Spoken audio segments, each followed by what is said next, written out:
Here's how to get rid of sciatica with the two most important exercises that you must be doing if you want to get pain-free long term.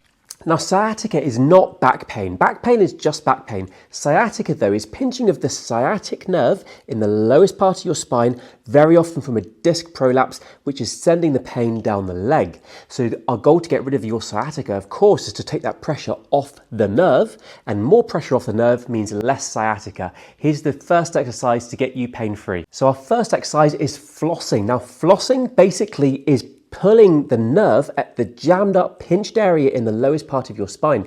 You're going to do this by lying on your back with your knees up, just like this, and then you're going to extend your leg all the way through. Extending that leg will, of course, pull your leg through, which stretches the nerve that goes all the way down the back of the leg and pulls at the nerve where it's being pinched.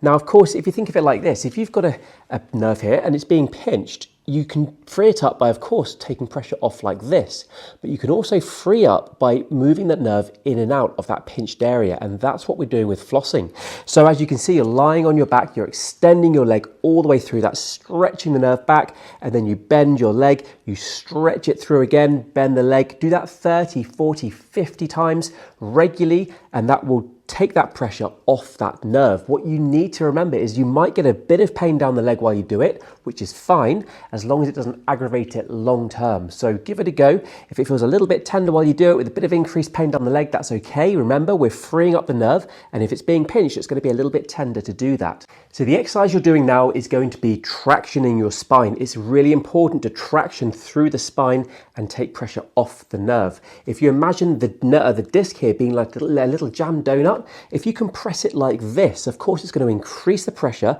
and bulge out further, which puts more pressure on the nerve. We need to do the opposite and traction down.